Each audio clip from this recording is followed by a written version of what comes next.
On aborde souvent la naissance des religions, on se penche bien moins sur les causes de leur fin, car oui, une religion peut disparaître. C'est ce que nous disent Anne Morelli et Jeffrey Tissens dans un nouvel ouvrage collectif dont ils ont pris la direction quand une religion se termine, facteurs politiques et sociaux de la disparition des religions.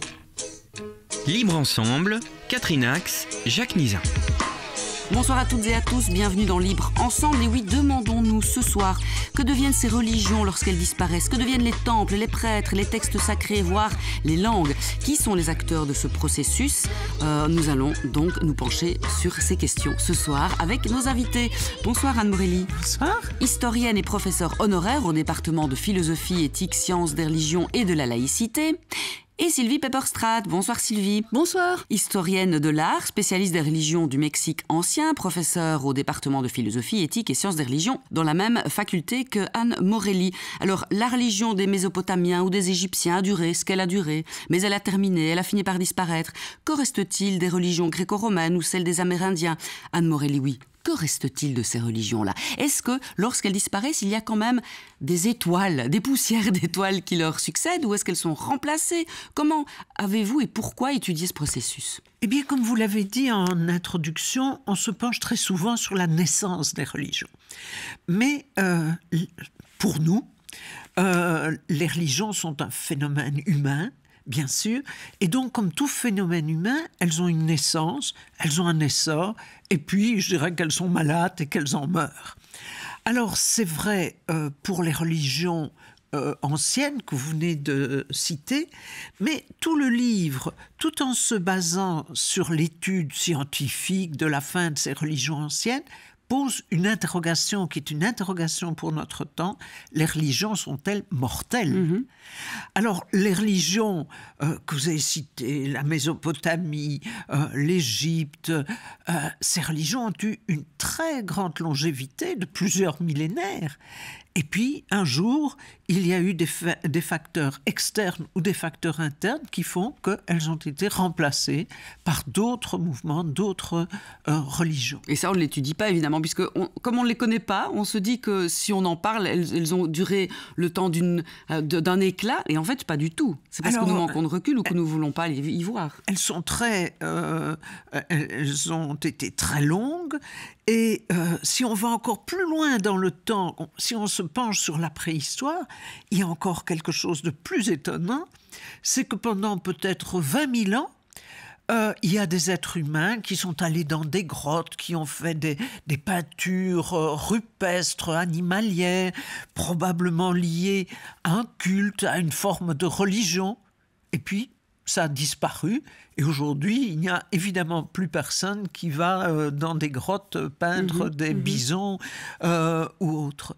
Donc, c'est une interrogation surtout sur le côté mortel des religions, de toutes les religions. Or, nous avons tendance à penser que celles que nous avons sous les yeux, celles-là, elles sont immortelles, bien entendu. Alors, pourquoi est-ce que certaines perdurent et d'autres pas? Est-ce que c'est dans l'organisation des cultes, justement, de la pérennité de la chose, des écrits qu'une religion peut durer plus qu'une autre?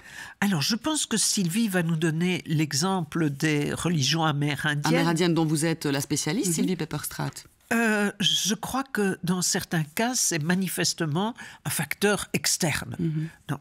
On verra pour les religions amérindiennes l'importance de la colonisation, colonisation spirituelle aussi des Européens. Pour d'autres religions, il y avait déjà des facteurs internes de perte de sens de cette religion. Par exemple, quand les gens ne comprennent plus les textes sacrés, mais ça fait un problème, évidemment. Comment transmettre des dogmes, des croyances quand pour l'ensemble des fidèles, ce n'est plus compréhensible. Il peut y avoir un phénomène de décadence, je dirais, à l'intérieur de la religion par rapport à ses prêtres, par rapport à ces bâtiments qui sont désaffectés, etc. Et donc, il peut y avoir des facteurs externes ou internes qui motivent la fin d'une religion. Pour les Égyptiens, il y a peut-être des éléments internes, mais il y a surtout l'hellénisation, la romanisation, la christianisation de l'Égypte qui ont été fatales à la religion égyptienne. On y reviendra, mais une petite question. Dans les dogmes dont vous dites que les fidèles ne comprennent plus, vous voudriez dire alors qu'une religion doit aussi évoluer avec son époque, avec son temps? Est-ce que c'est lié à une fin de civilisation aussi? Est-ce que ça peut? Alors, je pense que nous avons sous les yeux un phénomène à étudier qui est justement l'incompréhension des dogmes pour les catholiques. Faites un micro-trottoir et allez voir, est-ce qu'il y a beaucoup de gens qui pensent que la communion, c'est réellement le corps et le sang du Christ?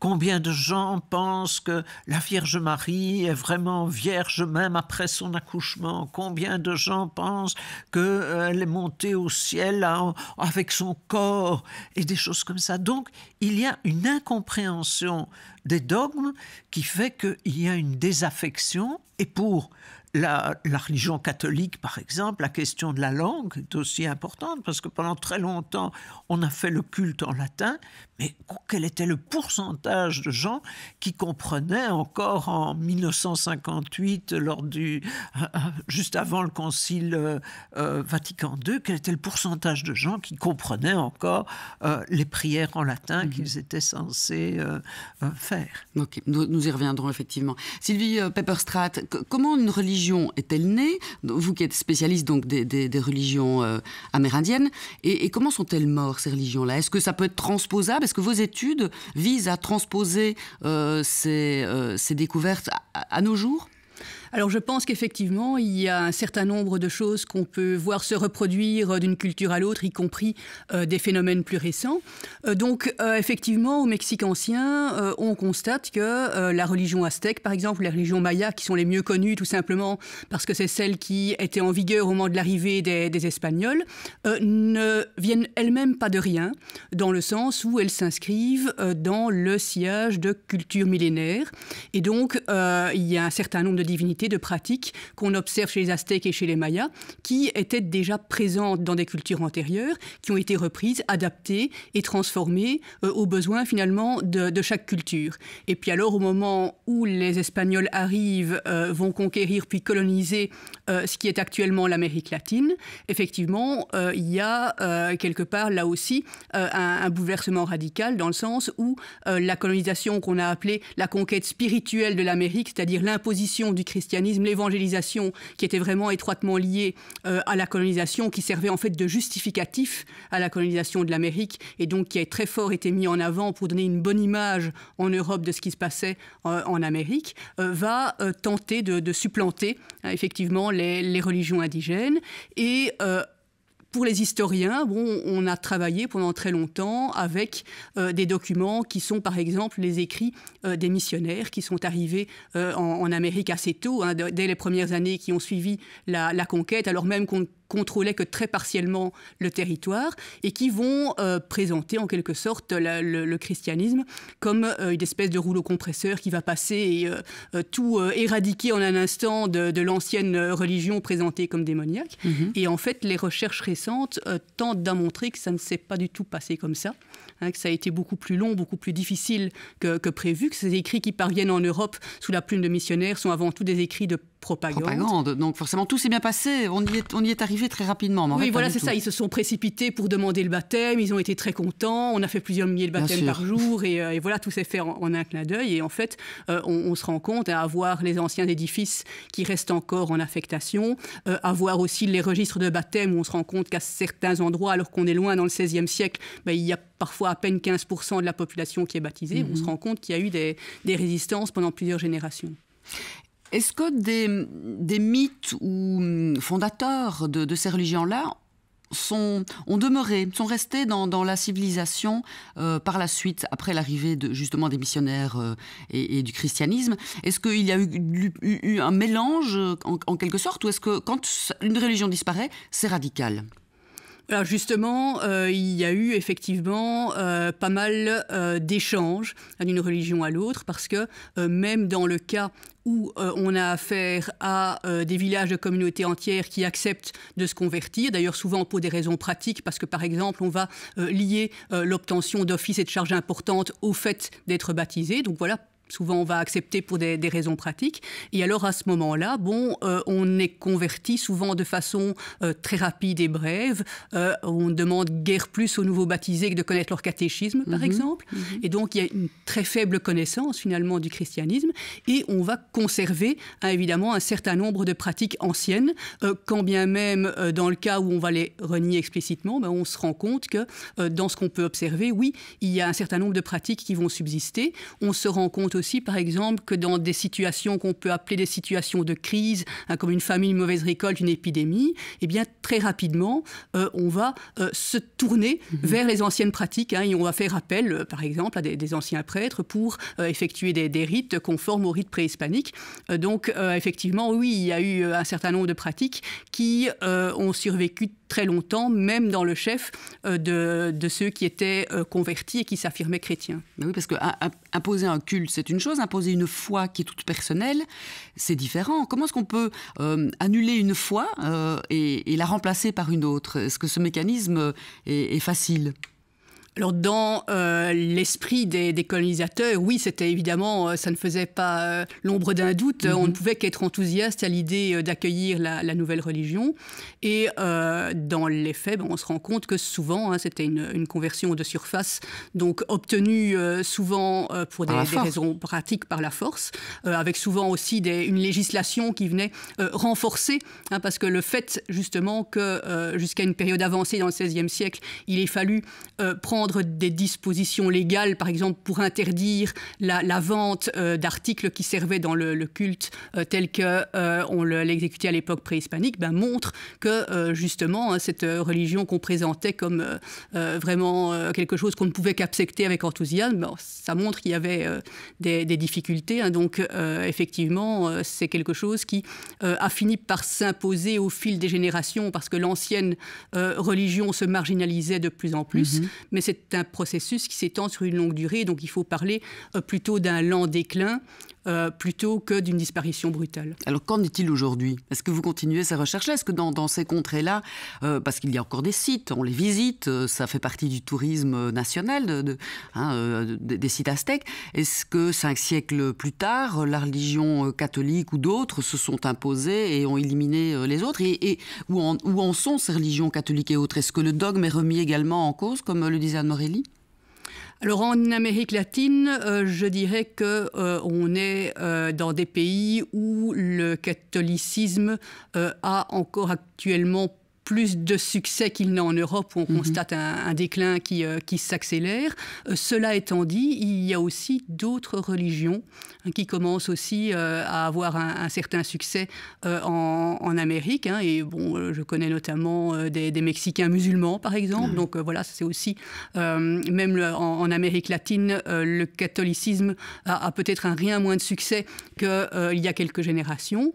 Ceci dit, par rapport aux anciennes religions préhispaniques, il en reste certains traits dans certaines communautés autochtones à l'heure actuelle, mais qui parfois tiennent beaucoup plus d'un marqueur d'identité culturelle que de la religion à proprement parler. J'ai pris l'exemple de l'ancien calendrier rituel, qui à l'époque préhispanique était d'usage courant pour calculer notamment les jours pour lesquels il fallait faire des offrandes à telle divinité, et qui parfois, on constate, est encore d'usage, un calendrier de 260 jours, qui est encore d'usage dans certaines communautés actuelles, mais qui a été totalement réinterprété, réapproprié, qui est considéré comme effectivement marqueur d'identité culturelle, mais parfois entièrement dépouillé de son contenu religieux.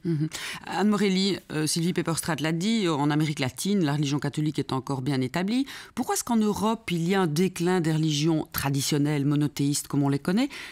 Quels sont les facteurs ces dernières années qui entraînent, et avec la crise Covid, ça ne va pas s'améliorer, puisqu'il y a des recherches qui tentent à prouver qu'effectivement les églises, en tout cas les cultes, se transforment. On voit plutôt des petites églises de proximité, en tout cas des petites communautés qui se réunissent, et plus la communion dans l'église, puisque les catholiques en ce moment et les autres religions ne peuvent plus se rassembler. Alors il y a un phénomène général en Europe de sécularisation. Et ce phénomène général de sécularisation, pour moi, il est lié à la mondialisation aussi. Jusqu'il y a 100 ans, vous pouviez imaginer que des gens vivaient, et pas seulement en Haute-Loire, au centre de la France, mais en Ardennes ou en Flandre, sans avoir jamais rencontré des gens qui n'étaient pas de leur religion. Hein? Tout le monde dans le village faisait la même chose, allait au culte au même moment, etc. Et puis, les fenêtres se sont ouvertes et les gens ont découvert qu'il y avait des bouddhistes, des protestants, des juifs, des musulmans, etc. Et le relativisme a certainement avancé beaucoup dans ce domaine.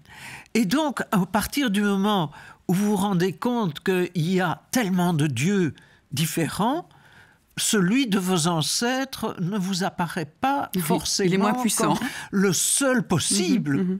Et je pense que on a vraiment affaire à ce phénomène-là aujourd'hui et qui explique la désaffection des grandes religions en Europe, parce qu'il n'y a pas que le catholicisme, l'anglicanisme, les formes traditionnelles du protestantisme, luthéranisme, calvinisme sont dans la même situation. Vous avez aussi des lieux de culte désaffectés dans ces grandes branches du protestantisme traditionnel. Et alors, il y a des résistances, évidemment, comme Sylvie vient de le montrer pour l'Amérique latine. Il y a des résistances dans le sens où il y a des petites communautés qui essaient de maintenir une certaine foi. Mais c'est un catholicisme qui se replie sur lui-même. Ce n'est plus un catholicisme offensif.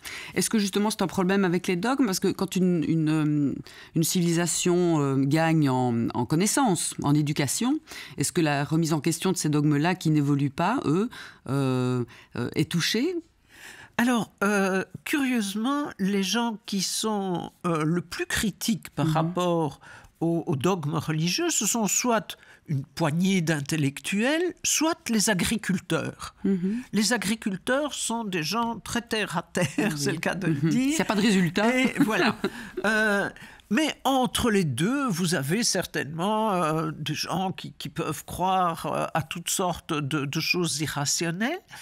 Mais vous avez raison, aujourd'hui, qui est-ce qui adhère encore à l'ensemble des dogmes de la foi de ses aïeux? Je crois au Saint-Esprit. C'est quoi le Saint-Esprit? Et donc, il y a une remise en question qui se fait de manière systématique. Et aujourd'hui, avec le déclin de ces grandes religions chrétiennes en Europe, il y a la question de la désaffection, par exemple, des lieux de culte. Moi, c'est un des chapitres de votre livre, la désacralisation et l'utilisation de toutes ces grandes églises, cathédrales. Il y a 30 ans, l'Église de Belgique disait « c'est un phénomène qui ne nous touchera jamais ». Nous ne sommes pas concernés, et si jamais on doit désacraliser une église, c'est pour en faire un centre culturel. Et aujourd'hui, naturellement, avec... on voit des hôtels, des restaurants, voilà, Maastricht, pas loin de nous. Oui, avec une trentaine d'églises par an qui doivent être désaffectées, c'est impossible de tenir cette politique-là. Et puis, on peut tout au plus mettre des conditions au premier achat, c'est-à-dire quand l'église vend ses bâtiments à quelqu'un, elle peut dire « ne faites pas un club de striptease dans notre église ».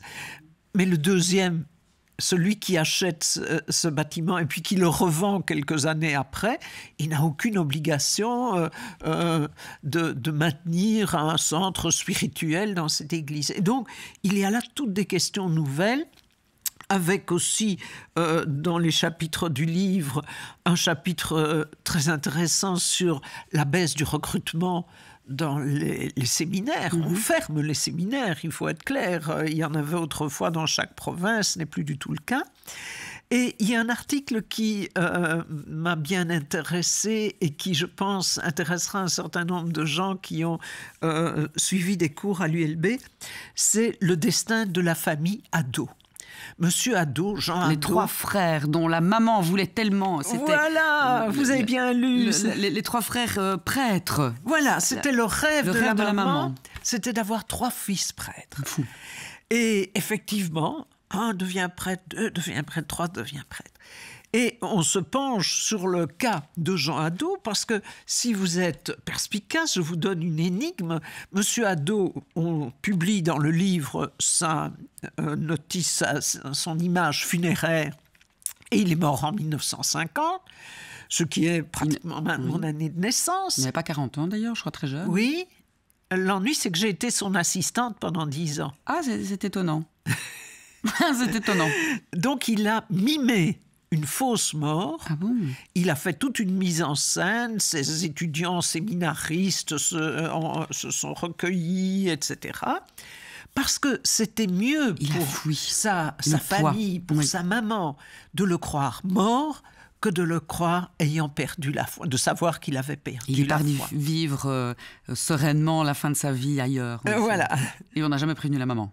Non, la maman est morte sans avoir jamais su que son fils était vivant, mais avait perdu la foi. Il avait tâté le terrain, il avait dit « Mais maman, si un jour je cessais d'être prêtre... » Donc c'était une foi qui était comme une chape quand même sur pas mal de générations, il y a encore 30-40 ans. Oui. Donc ce délitement de la foi est quand même énorme chez nous. Et en même temps, ce besoin de spiritualité est de plus en plus présent également, parce que dans ce monde qui s'en va un petit peu, qui va à volo, on a besoin encore de spiritualité. Ça dépend ce qu'on appelle spiritualité. Moi, j'ouvre le Larousse et il est marqué « Spiritualité, c'est ce qui concerne l'âme ».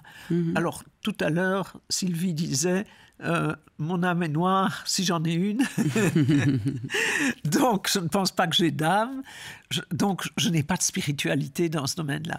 J'ai des émotions, j'ai des desiderata, j'ai des pensées. Mais ce n'est pas ça, la spiritualité. La spiritualité, ce serait quelque chose d'invisible et qui échappe complètement à la science. Or, je pense que nos émotions, la science peut les maîtriser. D'accord. Mais alors, qu'appelle-t-on la foi, la spiritualité? Est-ce qu'on a besoin, est-ce que finalement, ma question va être, est-ce qu'on a encore besoin de religion aujourd'hui? Est-ce qu'on a besoin d'un sens à donner à sa vie, à ce monde?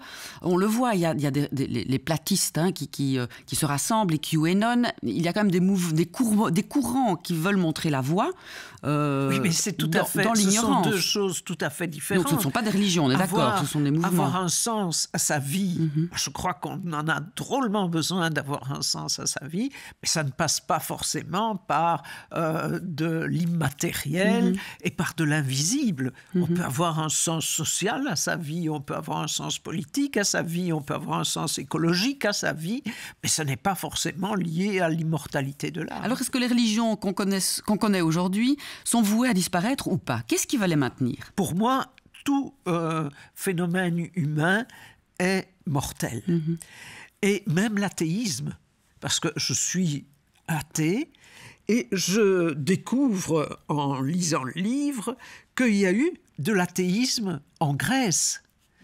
Et que cet athéisme, c'est un jeune collègue, Alexander Meert, qui a fait ce chapitre, que cet athéisme, il a disparu à un certain moment. Et puis, il n'a fait que rejaillir à l'époque des Lumières. Donc, nos idées d'aujourd'hui, elles peuvent aussi disparaître comme les religions que nous avons sous les yeux. Alors, pour ceux qui sont fidèles de ces religions, c'est peut-être triste, mais il y a des prêtres qui s'en sont fait une idée. Je me souviens d'un article dans la Libre Belgique d'un prêtre qui disait vous savez, les pierres des églises peuvent servir à faire des maisons pour le peuple. Est-ce que vous pensez, Sylvie Pepperstraat, qu'une religion qui pourrait durer, ce serait celle qui s'adapterait à son époque?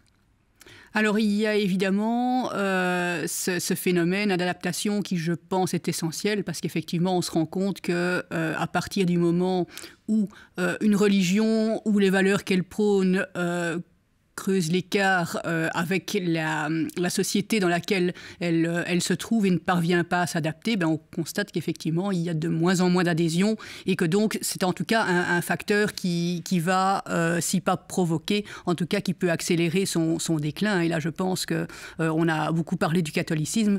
Là aussi, c'est, je pense, un des facteurs qui fait que, parce qu'il y a un certain décalage qui se creuse entre les valeurs qui sont prônées et la société actuelle qu'il y a de moins en moins de croyants finalement qui y adhèrent, qui vont s'en détacher petit à petit tout en continuant à se dire croyants. Et de fait, c'est un élément important qui peut causer le déclin de la religion en question. Dans les religions que vous avez étudiées amérindiennes, si elles n'avaient pas été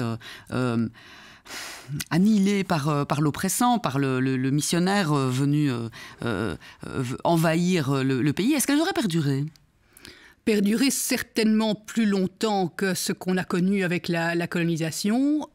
Par contre, ce qu'on constate en étudiant les cultures de la région, donc les cultures mésoaméricaines sur plusieurs milliers d'années, donc pas uniquement les Aztèques et les Mayas qui étaient présents au moment de la colonisation, mais aussi les cultures antérieures, ce qu'on constate, c'est qu'elles continuent malgré tout à se transformer et là aussi à s'adapter.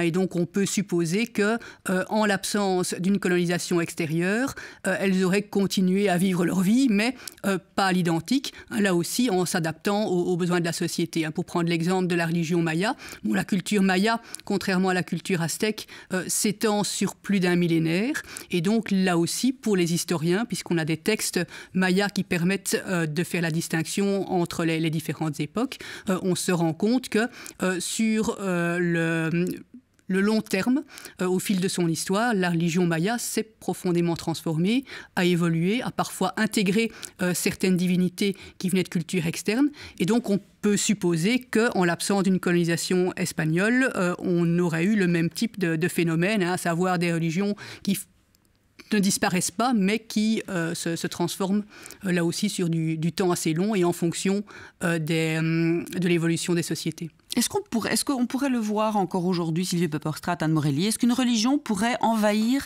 une autre et dominer une autre aujourd'hui?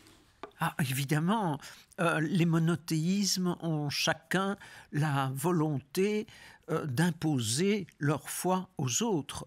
À l'époque des polythéismes, est-ce que ça pourrait marcher? On pouvait ajouter un dieu en plus des 25 qui existaient déjà, mais les monothéismes ont une volonté de s'imposer et ce n'est pas du tout impossible que demain les cartes soient rebattues en faveur de l'un ou l'autre.